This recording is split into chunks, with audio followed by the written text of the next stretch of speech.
الصلاة والسلام عليك يا رسول الله الصلاة والسلام عليك يا حبيب الله الله أكبر কি বলে কিনা তো আজানের আগে নতুন করে আসসালাতু আসসালামু আলাইকা ইয়া রাসূলুল্লাহ আসসালাতু আসসালামু আলাইকা ইয়া হাবিবাল্লাহ বলতে হবে। এটা রাসূল বলেছেন, এটা সাহাবায়ে কেরাম বলেছেন। আপনার আবেগ থাকতে পারে, যদি দলিল না দিতে পারেন আজকের পর থেকে বলবেন না। আর যদি দলিল দিতে পারেন আমি বলবো। কথা বুঝেন নাই? কথা বুঝতে পেরেছেন? এই জন্য এই বিদআতি পদ্ধতি বাদ দিতে হবে। সমাজে প্রচলিত আজানের আগে আসসালাতু ওয়াসসালামু আলাইকা ইয়া রাসূলুল্লাহ আসসালাতু ওয়াসসালামু আলাইকা ইয়া হাবিবাল্লাহ প্রচলিত যে বিদআত আছে এই বিদআত বর্জন করতে হবে। এবং আজানের যে দোয়া পাঠ করা হয় না, আদ-দারাজাতুর রাফিআ বলে না, এই যে শেষের যে বাক্যগুলো উচ্চারণ করে এগুলো সব বিদআতের অন্তর্ভুক্ত। এগুলো রাসূলুল্লাহ সাল্লাল্লাহু আলাইহি ওয়াসাল্লাম বলে নাই, সাহাবায়ে কেরাম বলে নাই, রাসূলের অনুমোদন নাই, সাহাবায়ে কেরামের অনুমোদন নাই। কিন্তু নির্দিষ্ট দোয়ার বাহিরে গিয়ে নতুন করে আমরা দোয়া আবার বানায় বলি, এগুলো সব বিদআতের অন্তর্ভুক্ত। চলবে না, একটা মনে থাকবে ইনশাআল্লাহ, সব বিদআতের অন্তর্ভুক্ত, এগুলা চলবে না। একটা আমল করতে গেলে অবশ্যই সেই আমলের দলিল থাকা লাগবে। এখন আসেন, আমাদের সমাজে কিছুদিন আগে আমরা দেখলাম একজন মাহফিলের জন্য টাকা উঠাচ্ছে। কিসের টাকা? মাহফিলের টাকা উঠাচ্ছে।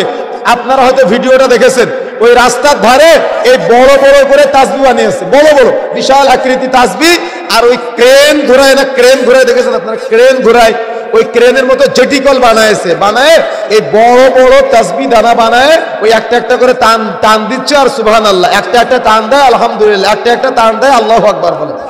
আর আমাদের সমাজে এখন ডিজিটাল তাসবিহ উঠেছে, আঙ্গুলের মধ্যে এভাবে আংটির মতো পরে নেয়, একবার করে চাপ দেয় আর গণনা করে। আরে ভাই, আল্লাহ রাসূল বলেছে যে আপনার গণনায় ভুল হলে আপনি নেকি পাবেন না। কথা বুঝেন না মনে হয়? বলেছে। কারণ তিরমিজির হাদিস, আল্লাহ রাসূল একদিন মসজিদ নববীতে ঢুকে দেখে একজন সাহাবী ওই যে পাথর আছে না, ছোট ছোট পাথর দিয়ে ওই গুনতেছে আর একটা করে সরাচ্ছে। আল্লাহ রাসূল এটা এভাবে ধরে ছুঁড়ে মসজিদ নববীর বাইরে ফেলে দিলেন, দেখাই দিলেন এভাবে হাতে গণনা করতে হবে। এই অংশগুলো আল্লাহ কেন দিয়েছেন আপনার জন্য? এই হাত কথা বলবে কিয়ামতের মাঠে। রাসূলুল্লাহ সাল্লাল্লাহু আলাইহি ওয়াসাল্লাম দেখাই দিল হাতে গণনা করার জন্য, আর আপনি মানুষ দেখানোর জন্য হাতে একটা তাসবিহ নিয়ে বললেন, যা আমি ব্যাপক ঈমানদার, আমি ব্যাপক পরহেজগার, আমার জন্য মসজিদে আলাদা তাসবিহ থাকে। এ 36 জনা 33 জনা তাসবিহ না, 1000 জনা তাসবিহ। তার মানে যার তাসবিহ যত বড় সে তত বড় পাক্কা ঈমানদার। কি চলতেছে না এগুলো আমাদের সমাজে? কিন্তু এই পদ্ধতিতে রাসূলুল্লাহ সাল্লাল্লাহু আলাইহি ওয়াসাল্লাম তাসবিহ গণনা করেছেন। কোথায় গুনতে হবে? হাতে। এভাবে 4টা, এভাবে 4টা, এভাবে 4টা করতে করতে 20টা হয়ে যাবে।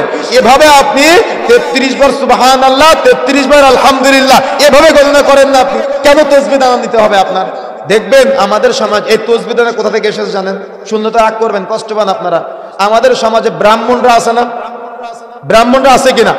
ব্রাহ্মণরা দেখবেন তাদের কিতাবাদি সব তাদের কাছে রেখে দেয়, তাদের কিতাবাদি। গতকালকে একজন হিন্দু পণ্ডিতের একটা কথা শুনলাম, তিনি বলতেছে যে মুসলমানদের কাছে যদি জিজ্ঞাসা করা হয় তোমরা মসজিদে যাও কেন, বলে আল্লাহর সাজদা দেওয়ার জন্য। আর হিন্দুদের কাছে যদি জিজ্ঞাসা করা হয় যে তোমাদের রবকে, তো ও রব খুঁজে পায় না। কোনটাকে রব বলবে? বহু রব না তাদের, বহু রব না। তো তিনি নিজেই বলতেছেন এ কথা।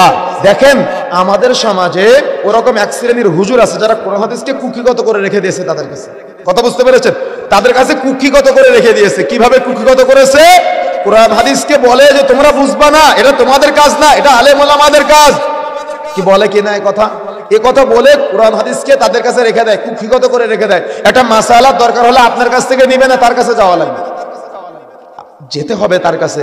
কিন্তু আপনার তো একটা ন্যূনতম জ্ঞান থাকা লাগবে, ইলম থাকা লাগবে। এখন আপনি হয়তো বলতে পারেন যে হুজুর এটা করলে কি গুনাহ হবে? জি, আল্লাহ রাসূল করে নাই, সাহাবায়ে কেরাম করে নাই, ইবাদত মনে করে নতুন করে তৈরি করলে কি গুনাহ হবে না? এটাই তো বিদআত।